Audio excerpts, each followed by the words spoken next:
Dobrý den. Učíte se česky? Chcete trénovat psaní? Tady je diktát k učebnici Česky krok za krokem 1. A bude to k lekci 1 k tématu základní dialog. Jaký je postup? Nejdřív poslouchejte a pište, budu věty opakovat, potom kontrolujte a taky čtěte nahlas. Jestli je pro vás tempo moc rychlé, můžete video zastavit nebo zpomalit, nebo taky zrychlit, jestli je to moc pomalé. Najdete to v YouTube nastavení rychlost přehrávání. A teď už začneme. Poslouchejte a pište. Bude 10 vět.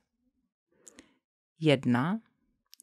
Jsem z České republiky. Jsem z České republiky. Jsem z České republiky. 2. Dobrý den, slečno Číšková.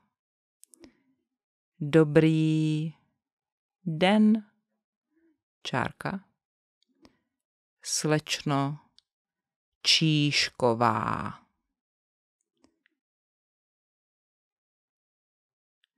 Dobrý den, slečno Číšková. Na konci je vykřičník. 3. Odkud jste, paní Bílá? Odkud jste, čárka, paní Bílá, otazník.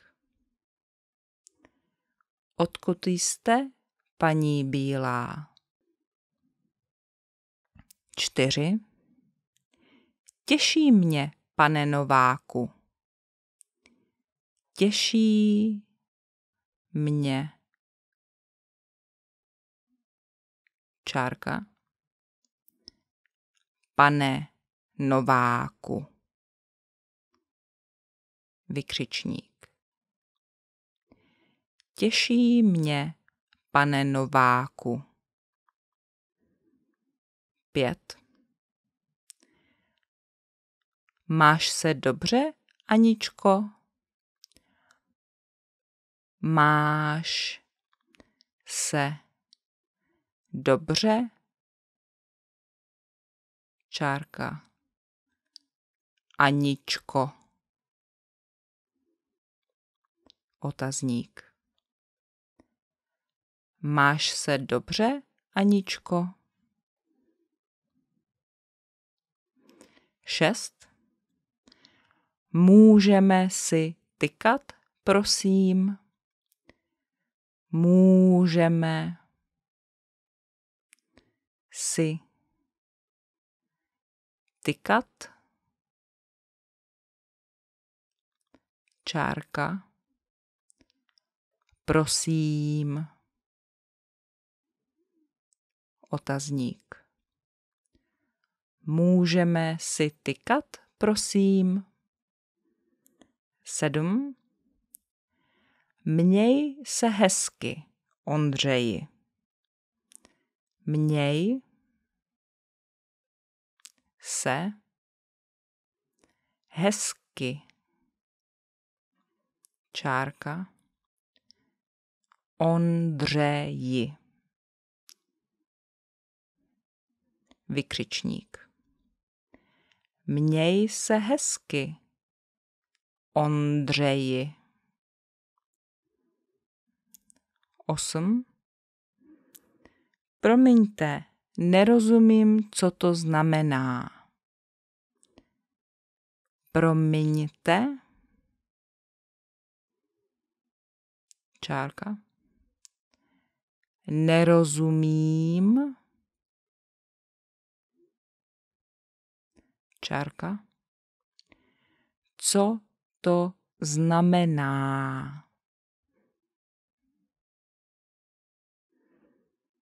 Promiňte, nerozumím, co to znamená.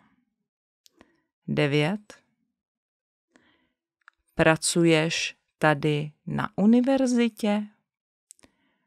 Pracuješ tady na univerzitě? Otazník.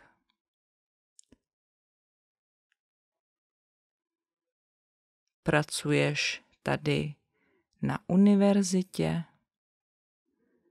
10. To je náhoda. Já jsem také ze Španělska. To je náhoda. Čárka. Já jsem také ze Španělska. Vykřičník.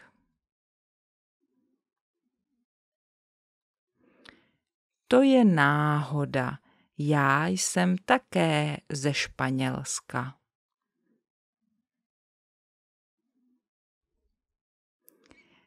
Tak a teď budeme kontrolovat, a jestli se vám tyto diktáty a tato videa líbí, budu moc ráda, když mě podpoříte, dáte like, napíšete komentář, budete sdílet, a nebo mi dáte super thanks.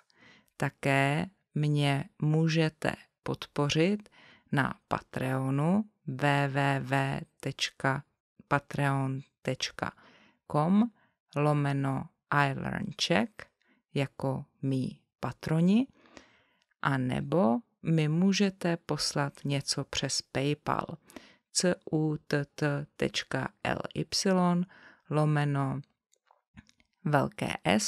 support Jana velké J. Tak a teď budu číst celé věty a vy kontrolujte a čtěte nahlas. Ano? 1. Jsem z České republiky.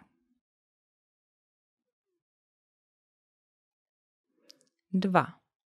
Dobrý den, slečno Číšková.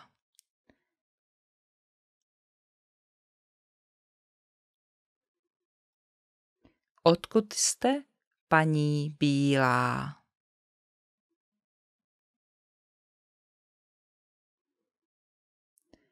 'Těší mě, pane Nováku.' 'Máš se dobře, Aničko?' Takže to, co vidíte na konci věty 2 a 4, to je vykřičník, a to, co vidíte na konci věty 3 a 5, to je otazník. Uprostřed vět 2, 3, 4, 5 vidíte čárku. A na konci věty 1 nebo za čísly je tečka. 6. věta. Můžeme si tykat, prosím? Měj se hezky, Ondřeji.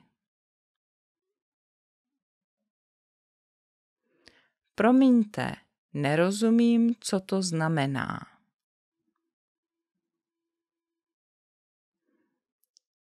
Pracuješ tady na univerzitě?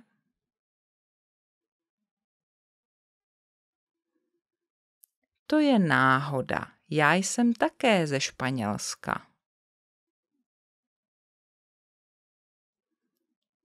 Tak, to je všechno. Tak jak vám to šlo? A odkud jste vy? A co děláte vy? Můžete mi napsat dolů do komentářů. A přeju krásný den a nashledanou příště.